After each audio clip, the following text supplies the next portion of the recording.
Hello guys! Welcome dito sa aking channel, Kapalaran 888. Welcome! Alamin natin, Pisces, kung ano ang message para sa'yo ng baraha. Hindi ko alam kung bakit ako nauutal, Pisces. Kagigising ko lang. Okay, so tingnan natin, Pisces, kung anong message, vibration, gabay, guidance para sa inyo. This is general reading, monthly reading for the month of August. So, August 2025. General reading para sa mga Pisces. In general ito, so, pwedeng lumabas ay relationship, money, spiritual, or kung ano pa man. Okay. Career, travel. Tingnan natin, Pisces. Tingnan natin, Pisces, kung ano ba ang gustong mangyari. Gustong ipahiwatig, iparating sa'yo ng baraha. Okay, kumuha tayo dito ng isang baraha para to sa mga Pisces. Okay. Oh, sorry. Pisces. Nasang mansulo kayo ng mundo sa ngayon. Okay, sa aking lugar ay sobrang init. Napaka-init. Okay. Summer. Okay, Pisces, in nature. Number 16, connect with nature. Okay. So, since this is monthly reading, sinasabi ng baraha sa'yo, Pisces, na para sa buwan ng August, kinakailangan mong mag-spend time sa nature. So, yung nature naman is depende yan sa kung nasaan ka, sa dagat, sa ilog, sa mga halaman, sa bundok, 'di ba? So, sinasabi ng baraha na spend time with the nature. Pwede ka din na magpahinga, take a rest, rejuvenate. Pwede ka din mag-declutter. Pwede ka din mag-grounding, 'di ba? Maglakad ka sa dagat, I mean sa buhangin, sa dagat ng nakapaalang, syempre nakapa tayo. Sa mga grass, ground yourself, parang ganon. Okay, so this is resonated sa iba na nasa Europa or sa Amerika na mainit ngayong August. Okay. Okay, so tingnan natin dito sa second deck mo. Okay, Pisces.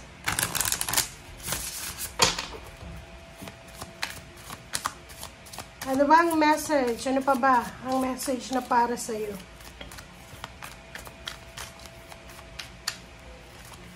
This is general reading.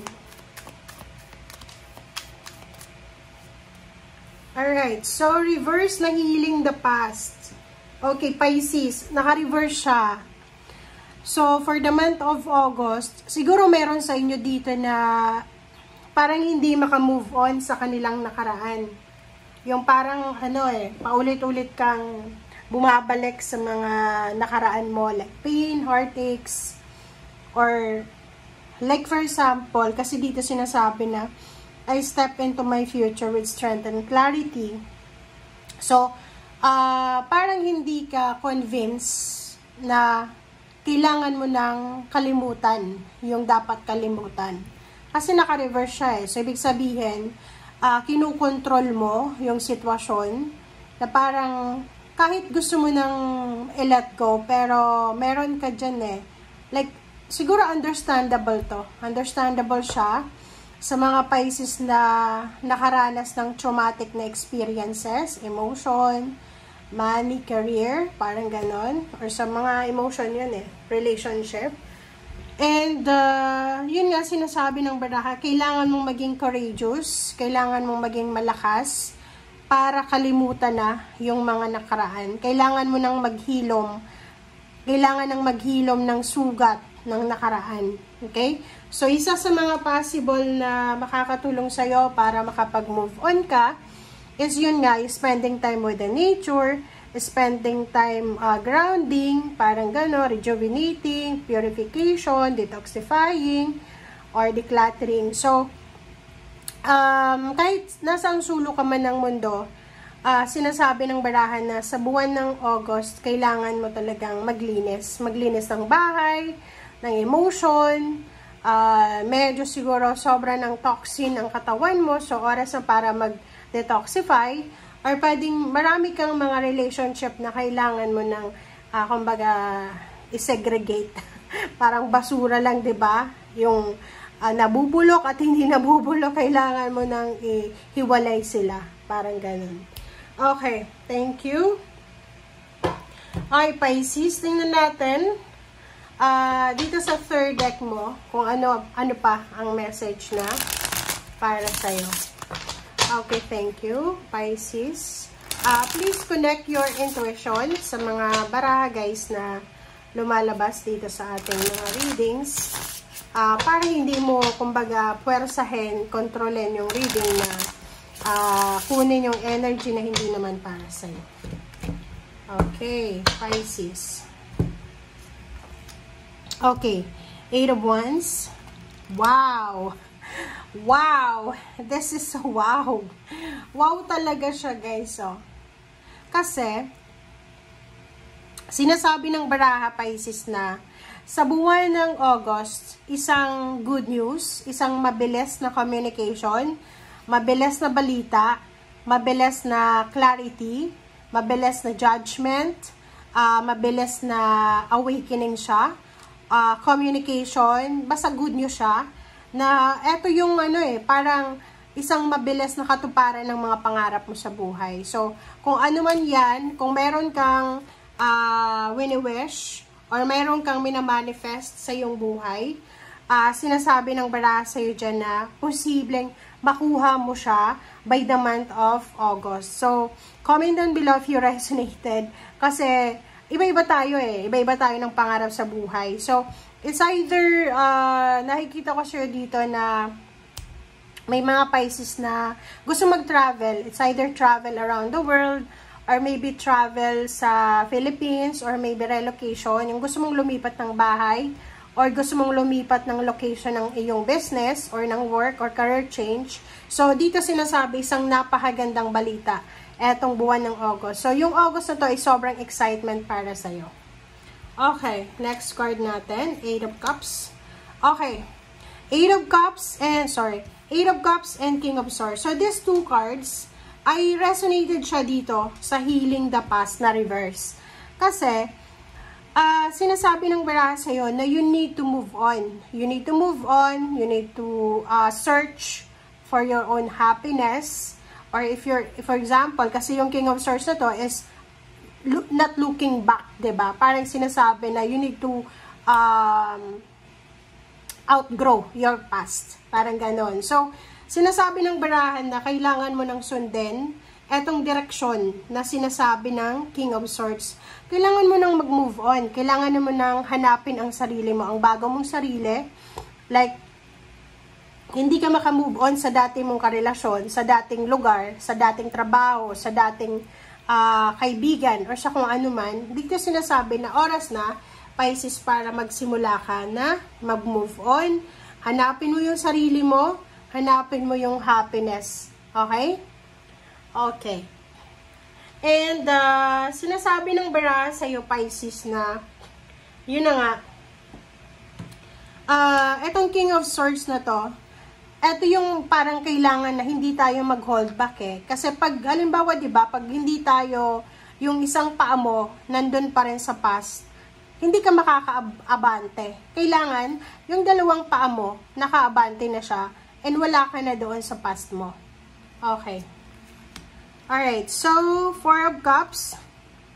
4 of Cups and Queen of Pentacles. So, nakikita ko sa'yo dito, Pisces, meron dito na isang tao, or maybe maraming mga tao dito, na posibleng naghihintay sa'yo Maybe they contacted you by chat, by call. Basta meron dito, isang tao na posibleng kailangan yun ng tulong It's either emotional help, it's either financial help. But this 4 of Cups ay, ang taong ito ay medyo na siya Kung makikita mo dito, this is Cancer.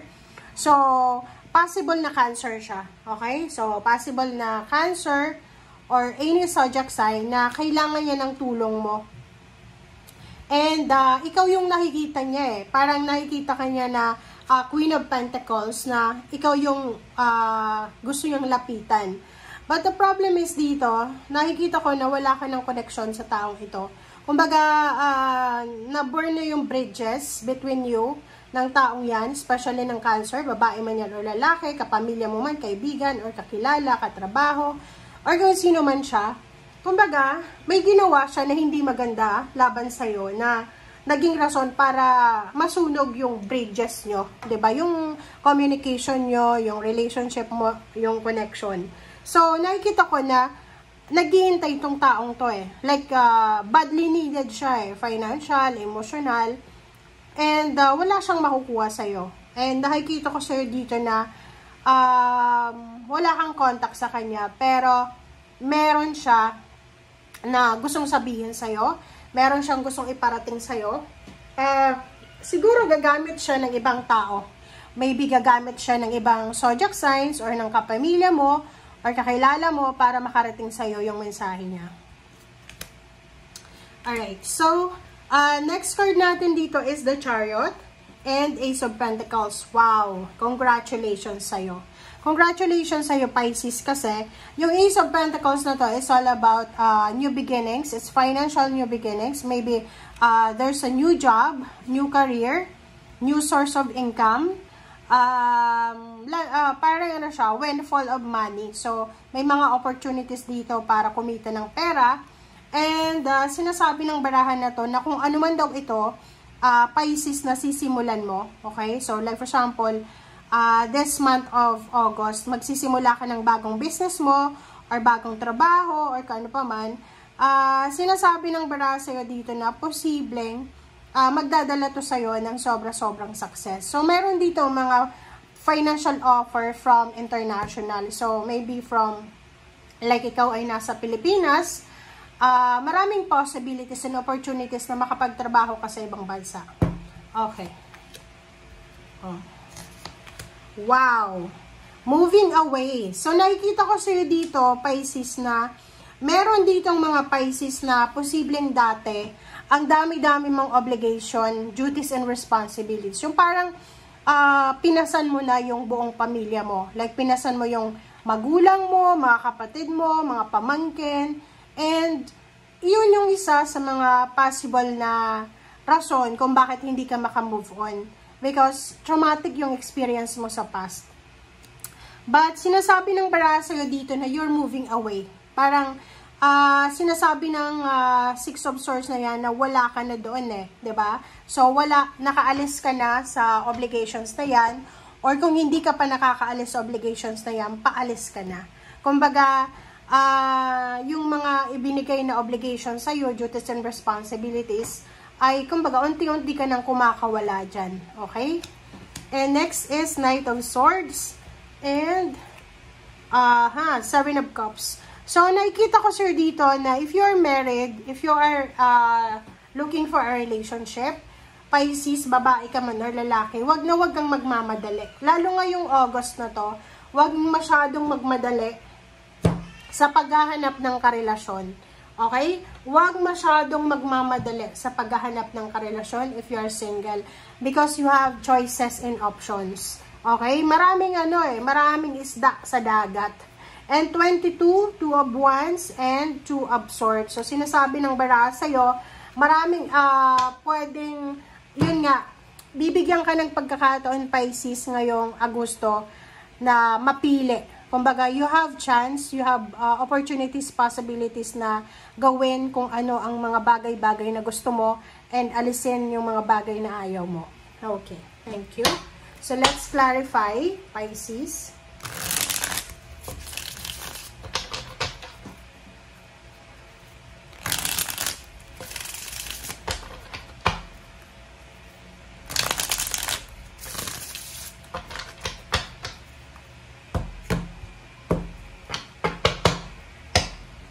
Okay.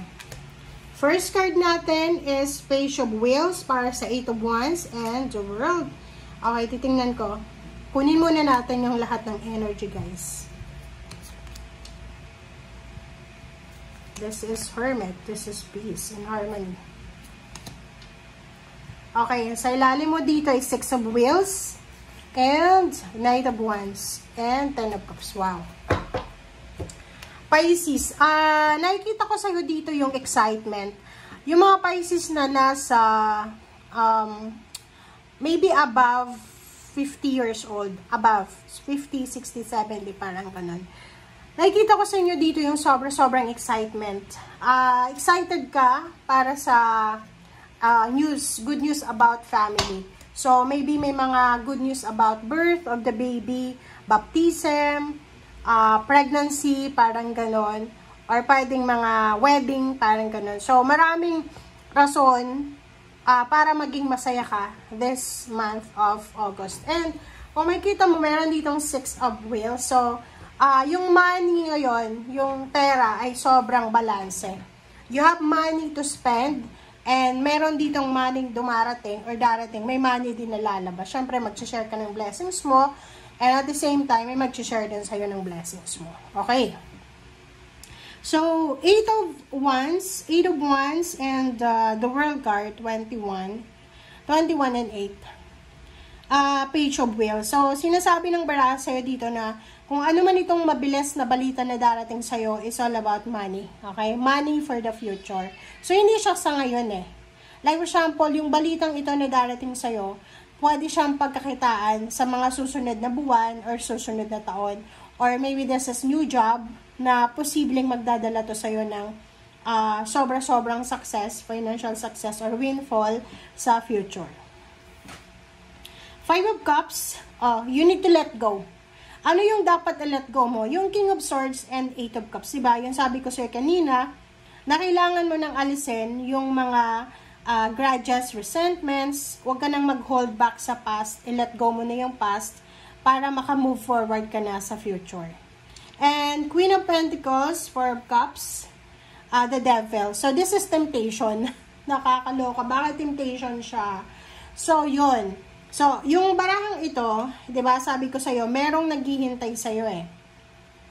It's either Cancer or any zodiac sign. So, may naghihintay sa'yo eh. Hinihintay ka niya. Pwedeng nag-send siya sa'yo ng message, by chat, or call, letter, email, or ano pa man. And yung taong yan, nag-aantay siya ng pera eh. Like, pwedeng humihiram siya sa'yo ng pera, humihingi ng tulong pinansyal, kasi ang tingin niya sa'yo, marami kang pera, or ikaw yung parang malabang ko yung tingin nila sa'yo eh. They're not respecting you. They're not respecting you, they're respecting your money. Parang ganon. So, the devil, no. Sinasabi ng baraha na patibong lang ito. Ito yung mga taong to, yung mga naghihintay sa'yo ng tulong. Sila yung mga taong gumawa ng masama sa'yo. Sila yung mga taong pinag-usapan ka. Nung mga time na may pinagdadaanan ka siguro, maybe you're sick or maybe you need help, ito yung mga taong pinagtatawanan ka. Diba? Yung parang, they're happy when you're sad, they're happy when you're sick, they're happy when you're suffering.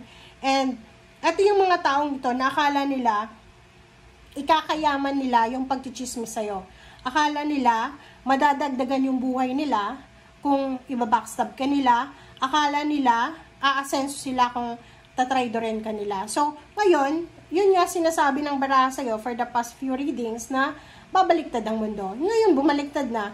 Ngayon, kailangan ka na naman nila eh. 'Di ba? So, yung dating ikaw na palaging hinahanap ka lang once na may kailangan sa'yo. Eto na siya. So, this is only a trap. Trap siya. Okay, Pisces? Huwag kang maniniwala dyan. Patibong lang yan. Okay? Tinatry lang nila eh. They're just trying. Parang ginagano nila yung paa nila sa tubig. Like for example, chinecheck nila, okay na ba si Pisces? Na-trydoran ulit natin. Papasok ulit tayo. Tayong buong pamilya. Sirain natin ulit. Parang gano'n. So, dito sa The Devil, sinasabi na no, wag na wag mong papapasukin na kahit sino sa kanila. Wag na wag mo. Yun nga, you're moving on. So, pag nag-move on ka, hindi ka makaka-move on pag yung mga taong yan na andyan pa rin sa'yo sa buhay mo. Kailangan, pag nag-move on ka, wala na sila. Kasi ganun, di ba? Sinasabi nga na hindi ka makaka-move on, hindi ka makaka-recover sa lugar kung saan ka nasaktan. Sa mga tao na kung sino yung nanakit sa'yo, hindi ka makaka-recover down. So, dapat, you need to let go. You need to stay away, you need to withdraw yourself. Okay, sa mga taong yan. So, yun, patibong huwag maniniwala sa mga paawa effect. Okay, next is the Hermit. Hermit is 7 Chariot and Ace of Pentacles. Sinasabi ng baraha sa'yo na congratulations Pisces, kasi nga, lahat ng pinagdaanan mo, lahat ng sakit, hirap, hinanakit, luha. Lahat ng luha na lumabas sa luha mo, sinasabi ng baraha na may kapalit yan na katahimikan. So, God will give you the freedom to choose, freedom to enjoy your life, financially and physically, mentally, psychologically, emotionally. So, sinasabi ng baraha, ngayong buwan ng Agosto, wag mo nang gawin yung mga pagkakamali mo na ginawa mo sa past. Kailangan mo na ng peace of mind. Napaka-importante yung peace of mind. You need to prioritize yourself and you need to prioritize your peace of mind. Okay, 6 of Swords, 10 of Wands, and 10 of Swords. So yun, diba? You're moving on. Meron dito mga Pisces na posibleng sila ay magta-travel or bibili ng plane ticket or posibleng sila ay naghahanda na para sa paglalakbay. Yun, may mga magre-relocate, lilipat ng bahay, lilipat ng bansa, or posibleng lilipat ng trabaho. Okay? So, 10 of Swords, you're moving on from pain and heartaches. Tingnan mo to, 'di ba? Yung mga taong tinusok yung likod mo, literal na tinusok, binackstab ka, trinidor ka, kailangan mo nang mag-move on sa kanila. Yung sabi ko sa'yo dito na hindi dapat sila kasama sa pag-move on mo kasi hindi ka makaka-move on once na naandyan sila sa paligid mo. Okay? Okay, 7 of Cups and Knight of Swords, sinasabi ng baraha sa'yo dito na month of August, you will enjoy life. Parang ganon. Peaceful, prosperous, abundant life. And sinasabi ng baraha na kung meron ditong manliligaw or nanliligaw ka, huwag kang magmamadali. Okay? Kasi merong parang happiness o merong emotional success ka na minimit sa buhay na darating. Okay na? So, parang huwag kang magmamadaling magpakasal, mag-asawa, or mag-decide, magkaroon ng anak, or kung ano pa man. Kasi, mayroong ibibigay sa'yo ang universe na parang rason para maging sobrang maligaya ka. So, kailangan mong ma-enjoy yan. Diba? So, yan guys ang sinasabi ng baraha. Maraming salamat, Pisces. Bye!